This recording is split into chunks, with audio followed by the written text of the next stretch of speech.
Broadcasting from the business capital of the world, this is the Podcast Business News Network.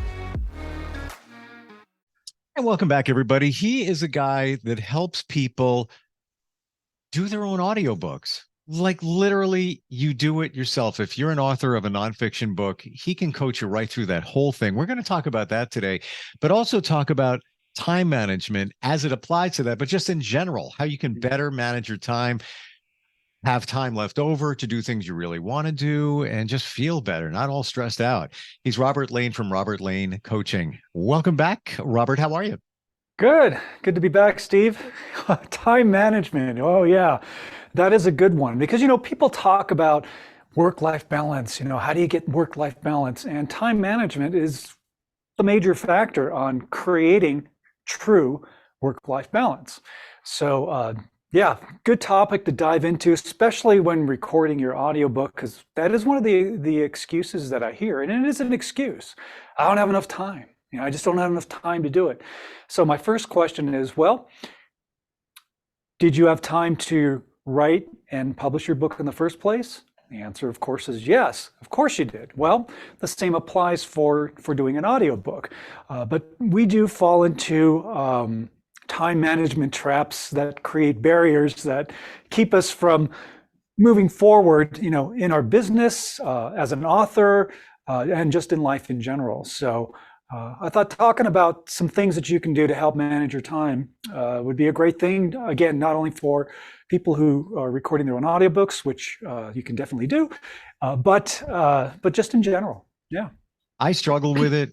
I don't even know where to begin. And I like to think I'm fairly organized, at least up here. I'm always thinking like I can do this, do that, do that. But I do fall short, and I will be the first to admit I put things off. Like I have something I need to work on today.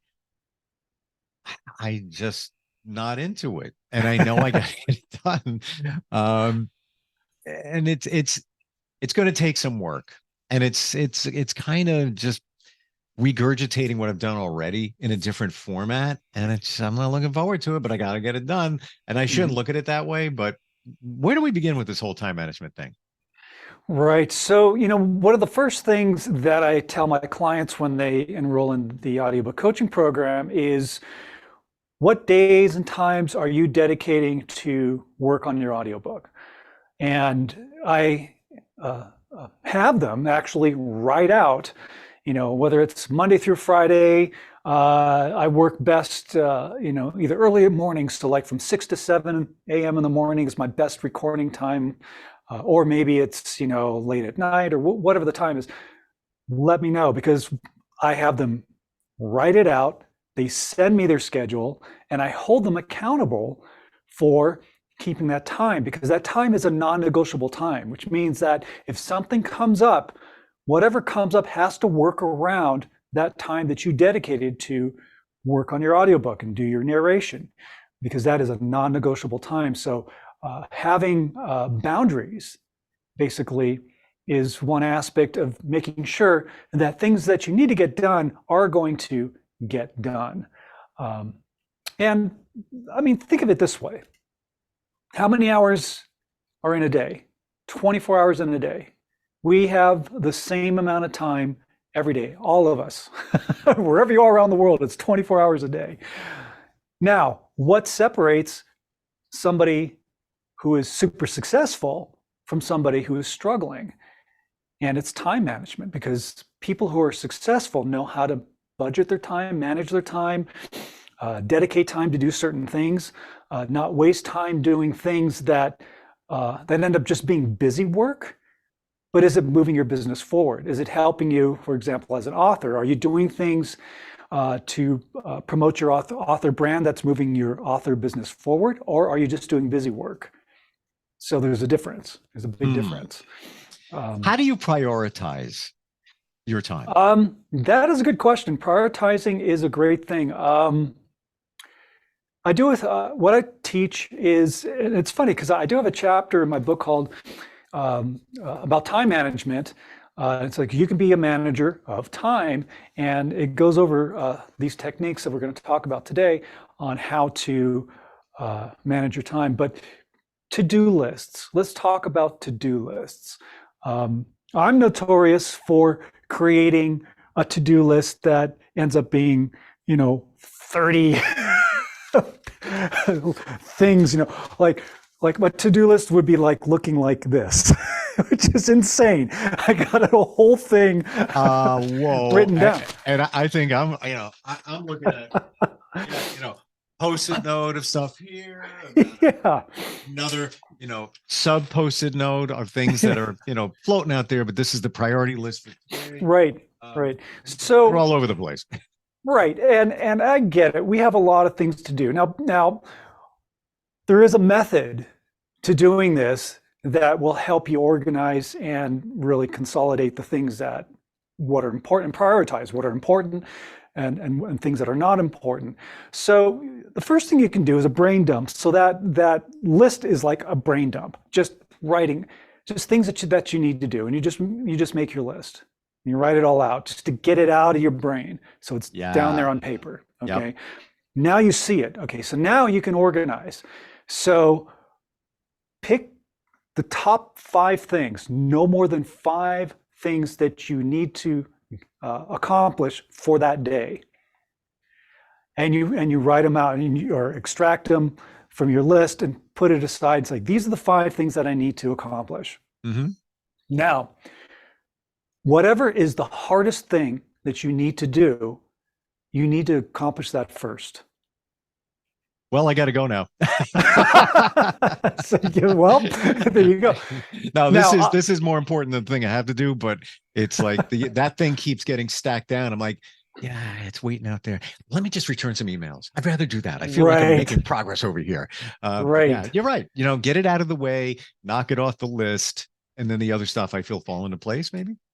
Right. So I call that one thing. If you have 1 or 2 things, that one, I call it the ugly ogre. You got this ugly ogre sitting on your shoulders of this one thing that you need to do. And we all have it. I have it, everybody I've talked to, there's always that one thing that we keep putting off. And the thing is, just tackle it, get it done. If it takes half a day, so be it. Get that done, because once you accomplish that goal, that one thing on your list that's just been this heavy weight on your shoulders, that heavy weight on your shoulders has now been lifted, and you feel not only emotionally lighter, but even physically lighter. Your body's like, oh man, am I glad I got that off my list. Mm-hmm. And then everything else that's on your list, you're able to get to. Now, if you don't get to those other 4 things on your list, that's okay. Because the next day, you just do a reevaluation. You look at those 4 things and just say, okay, well, what of these are really top priority? And is there something else that I can add in? And then again, you just do the process over. Well, what's the hardest thing that I just need to get off my list? Get it done. And then it just, again, frees you from that burden of putting something off for the next day and then the next day, because you don't want to do that. You want to get it done, just get it off your list and move forward. That's how you move forward with your business. So that's how you handle to-do lists. It's interesting, Robert, as you say that, because if you get to the next day, you had the 5 things, you did the one behemoth thing that's been sitting out there that you're just like, just don't want to do what you got to do. The next day, the remaining 4 things, their position of importance may have changed. That's true. So it's important to reevaluate at that time. And interestingly, you're writing stuff down. I'm writing stuff down. We're both techie, geeky guys. I find myself doing that because it's more effective. I mean, scientifically proven that it's better to write something because it makes an impression on your brain as opposed to typing it into an app. Or, I've got to use like 5 different ones, but the most effective one, I truly believe, is writing it down for that one reason. And also it's staring you in the face. You got that, that page of notes of tasks. It's like, on an app, I have to open it to see it. This is in your face. So it's kind of making you do it. Yeah. And you know what the great thing about this list is? is the cross-offs. When I Yes. get something done, you physically grab that pen, you grab that list, you scratch it off, and boy, do I feel like I accomplished something. Yep. It's just, And you can go back to it. So you can go back, to those pages and say, yeah, when did I do that? How did that work out? You have a reference where you could in an app, but it's almost with apps, it's over here. It's in the rear view. It's harder to refer back to it than it is when it's in front of you on paper, even in a $1.25 notebook, which I see you have, yeah, and I got like 10 of them. yeah. And arm's length, I grab one right now. Because it works. It works. It's not like we're dinosaurs. That's that. But again, everything can work differently for other people. Some people may say, I'm using this app and it's fantastic, and I get Yeah. reminders, and then, well, good, whatever works for you. Exactly. Whatever method that works for you, whether it's, putting it on an app or physically writing it down. I like physically writing it down. Just again, I agree with you, Steve. It is something that kind of ingrains it in your subconscious a little more deeply when you actually physically write it down. And I love checking things off. I love scratching it off the list. And, that's it's part of the mental aspect of feeling of accomplishment when you do something like that. And Yeah. that's really good. So again, we all have 24 hours in a day. You can accomplish the goals and the tasks that you have set. You can definitely do it if you manage your time, just like recording your audiobook. Not Mm. only do you have a voice to do it, but you now can schedule time to work on your book and you will get it done. It's not one of those things where like, I've been writing my book for the last 15 years. No. In the audiobook coaching program, your audiobook will be recorded and uploaded for publishing in 6 weeks, and you can do it. That's a really great point. I'm glad you brought it up, because it's done. Think about, you probably had a list when you were working on the book. Got to work on chapter 2, blah, blah, blah, blah, blah, blah. Got to get this done while I'm trying to do the book and all. It's done. The content is done. How fantastic is that? Like, what a great feeling. All you got to do is read your book, and think about how easy that is because you wrote it. When you read somebody else's content, it's going to seem a little foreign, unfamiliar. This Mhm. is your stuff. What an easy, I forget about that. And it's so kind of elementary here in what we're talking about, but it's easy reading your own stuff. Just got to get past what we always say, somebody saying, oh, I don't know if I'm going to sound good doing my own book. Yeah, you are. You are. Yeah, you will. You will. And, again, there are a lot of moving parts, obviously, for creating an audiobook, and there is a process to do it, which is why I created the audiobook coaching program as your coach and guide through it, so that you will get it done and that it will be easy for you, so that all you're focusing on is the narration, how to sound great and compelling and authentic, and keeping your listener engaged. All those things that you will learn through the program, so you can definitely do it. And as part of the program, you don't have to worry about editing your files, making sure your audio sounds great, worrying about whether it's going to meet the specifications for publication on Audible, Amazon, and Apple Books, about uploading your files. We do that for you. That we take care of that for you. So all you need to do is focus on your narration. So you do have the time to do it because we handled all the heavy lifting for you. What do you think is the hardest one or two things for somebody when it comes to recording an audiobook, whether it's individual, like somebody has a fear of doing their thing, or just in general? What do you think are the hard parts? I think that lack of confidence in their own voice, or thinking that they don't have a good voice, is definitely one thing that I run into a lot. And sometimes I do hear about people saying, gosh, it's going to take up so much time, which we crush that right away because you do have time. Now, I do want to mention a technique that can help you really understand what you are doing with your time, and that is to do a time audit. And doing a time audit, this is something that will really show you where your time is really going, and excuse me, and what's a priority and what's not a priority. So do a time audit from the moment you wake up to the moment you go to sleep, and you include sleep in that time audit. So let's say you get up at 6 a.m. in the morning. You get up and you just track your time. From this time to this time, when I wake up, let's say you grab your phone and you're checking emails and social media. How much time do you spend doing that? Is that a half an hour? Log it. What do you do after that? How long does it take you to, take a shower and get ready for work?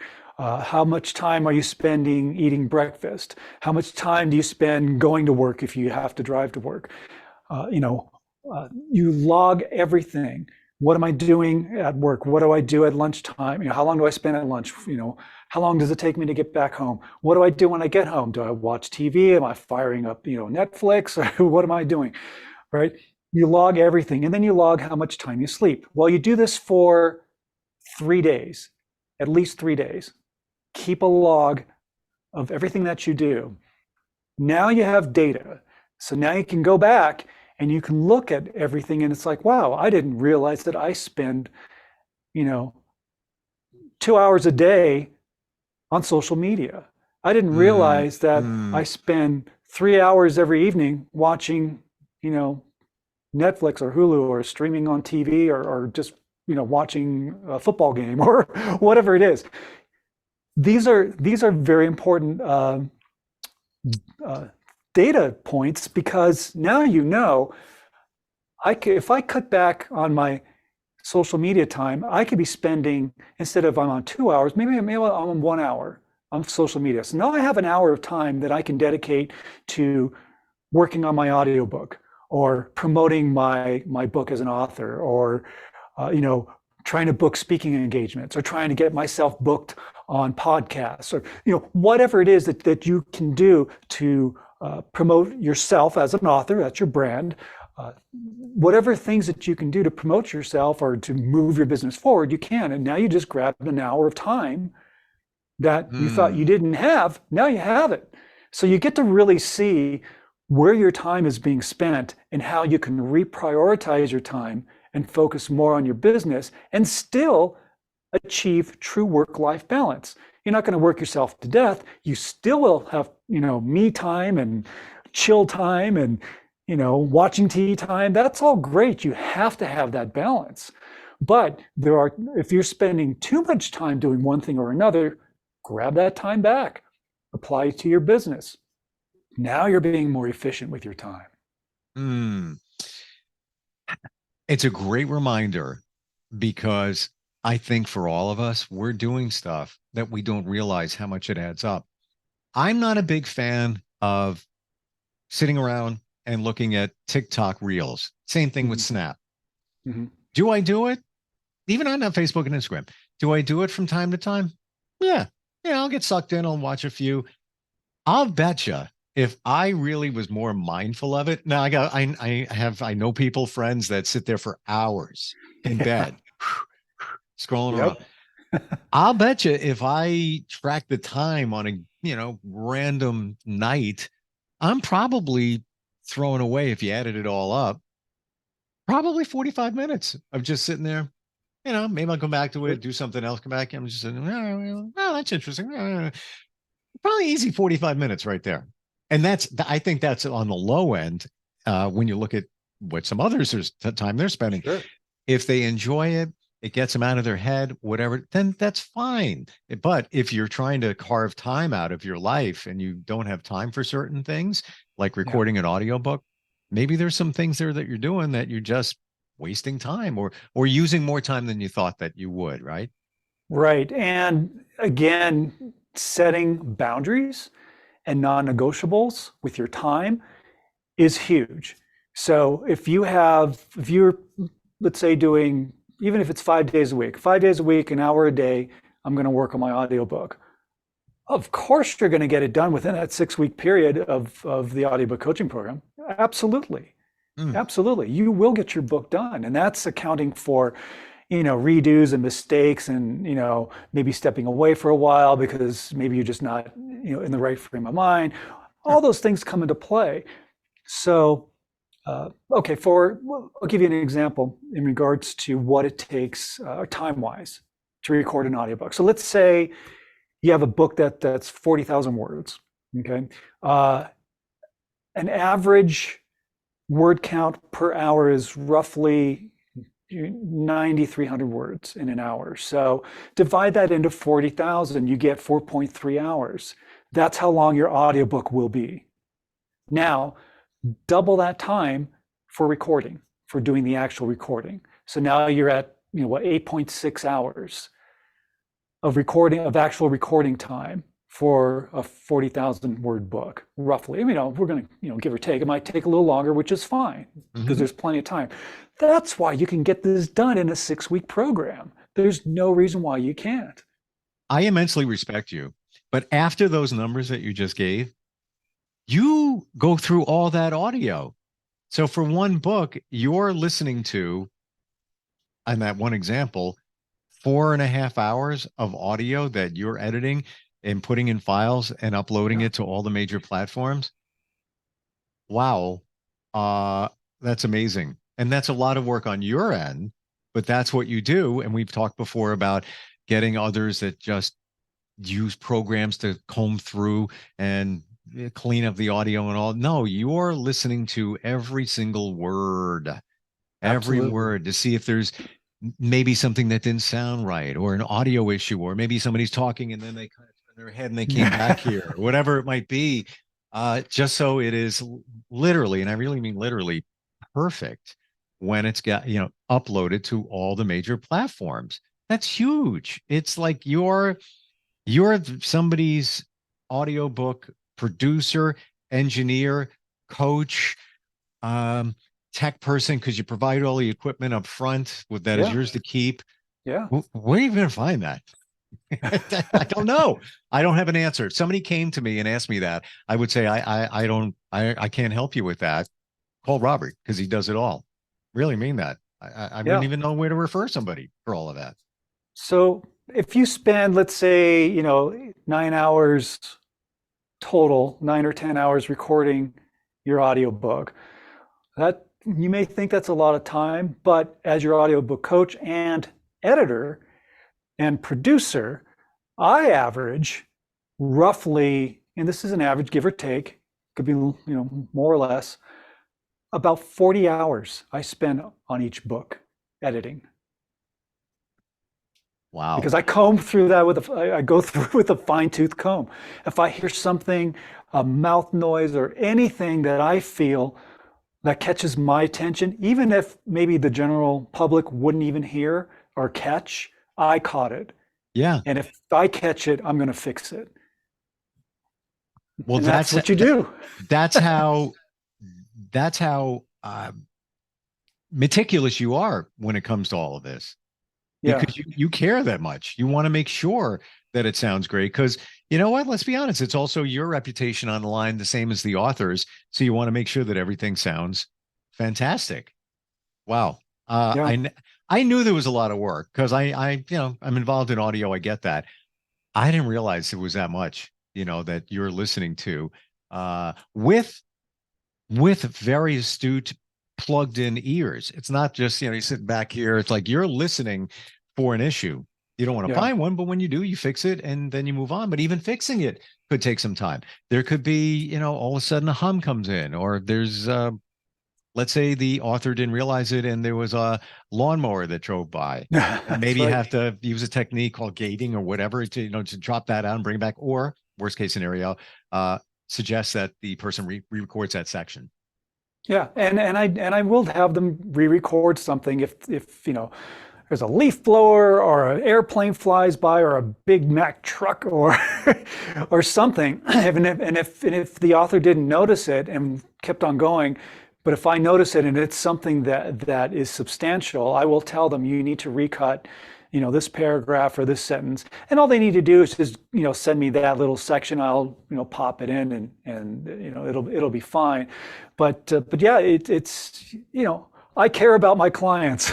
Yes, and I and it want to make shows. sure that they get the best of the best. Yep. And I guarantee them 100% that they will be published on Audible, Amazon, and Apple Books. Absolutely, 100%. And I will work with you until you are. It's that simple. When it's done right, because they're not going to Yeah. accept it unless it's done right. And unless you know what you're doing, the average person is not going to get the job done. You're just not. It's Right. yeah. I've said this before. I work in audio. Like I don't know what they need. I don't know. I can't help you. I really can't. I would be lost if somebody said, yeah, can you record me and send my files up then? Call Robert. Call Robert.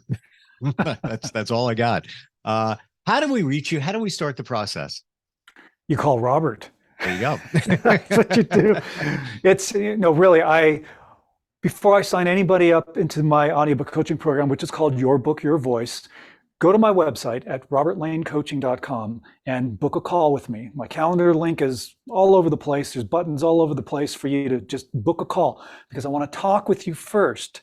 And you will talk with me directly. I want to talk about your book and what your marketing goals are. I'll give you more details on how the Your Book, Your Voice audiobook coaching program works, and then get you enrolled. And you will have your book published on Audible, Amazon, and Apple Books in 6 weeks. And I will work with you until you do so. I understand that life happens. And, as long as you're doing the work, if something comes up and we have to go longer than the 6 weeks, that's okay, because I want to make sure that you have one great audiobook, and you will. So just book a call with me, robertlanecoaching.com, schedule a call with me. Let's talk. As an author, I got to believe this is exciting. Just to know that you're going to take the next step, the next phase in being an author, knowing that your book's going to be published as an audiobook, and then the potential that comes from that. More revenue, opportunity. Yes. All of it, and more to promote. Your book's out. All right. Well, my book is out. Well, now you have an opportunity to promote it more because you got something new, and that's your audiobook. Right. Especially if you have a book that you maybe published 5 years ago or 10 years ago. Right. Resurrect it, bring it back to life, make it into an audiobook, do a full relaunch of it. And it's great. It's a great opportunity to have an audiobook because that does expand your audience reach. It boosts the revenue. It's a great thing. Robert, always great having you on here. Really appreciate it. Thank you so much, Steve. It's always good to be here. Are you looking for even more of the podcasts and hosts that you love? The Podcast Business News Network is proud to announce that you now have even more ways to listen live. Check out the MyTuner Radio, online radio box, and Simple Radio apps on iOS and Android, or find us online. Search for Business News Network on mytuner-radio.com, or search Podcast Business News Network on streama.com and onlineradiobox.com/US. Take your podcast on the go and don't miss a minute of the action.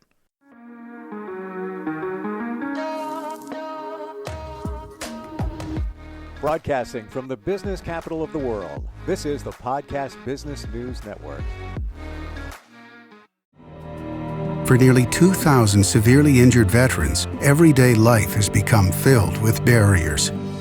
Day-to-day simple tasks can become pretty daunting. I have to carry my chair up 2 flights of steps or have somebody do it for me. What scares me the most is just the falling. When I'm struggling with my house, I think, to have that one great barrier just knocked down, it's crucial. Home for Our Troops is a wonderful nonprofit that builds a mortgage-free, fully adaptive, handicap-accessible house. And there's no catch. It'll be our very first home that we've ever owned. This is a game changer. This is where your life begins again. We need you to join us in completing this important mission. Please visit hfotusa.org and help build homes and rebuild lives. Because of you, everything's going to be okay.